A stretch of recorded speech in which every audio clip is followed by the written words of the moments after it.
Voyons comment traiter la réception d'une invitation à correspondre par iRegex.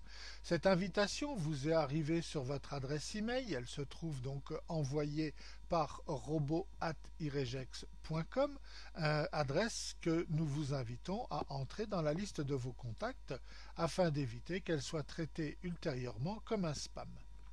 Dans cette invitation, vous voyez qu'elle s'adresse bien à vous et vous voyez également le nouvel utilisateur qui vous propose de correspondre avec vous.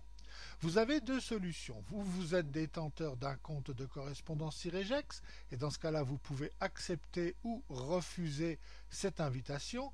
Vous vous en doutez bien, la législation est claire, hein. Dans le cadre de l'utilisation d'une correspondance à valeur probante légale certaine, il se doit que vos correspondants ont accepté de communiquer avec vous et dans quel mode ils souhaitent communiquer. C'est obligatoire, c'est impératif dans le cadre d'une correspondance à valeur probante.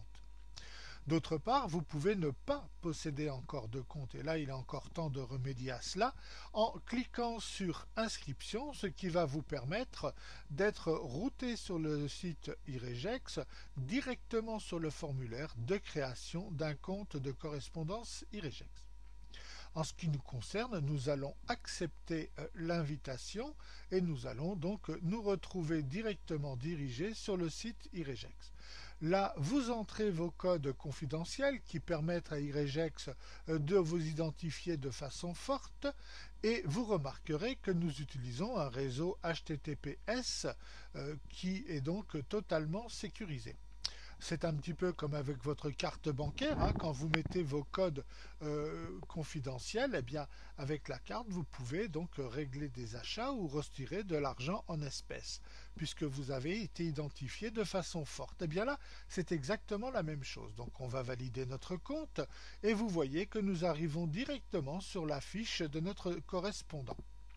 Pour vérifier qu'il est bien entré dans notre liste de contacts, eh bien on va cliquer sur Gérer mes contacts, on regarde dans notre liste et voilà notre nouveau correspondant qui en fait partie. Alors on voit que maintenant nous avons accepté de correspondre avec lui par la lettre recommandée électronique.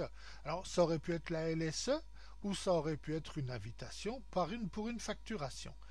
À chaque fois, bien sûr, il en faut une.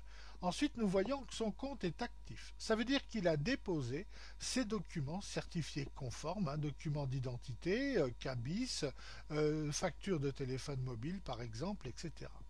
Eh bien, ce signifie également deux autres choses, que notre correspondant a préchargé son compte et que maintenant donc il peut correspondre avec la correspondance électronique iRegex.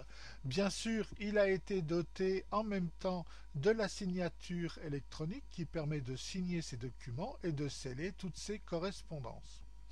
Et pour terminer, eh bien, il bénéficie maintenant donc d'une correspondance à valeur probante légale certaine qui est opposable au fisc et à la justice.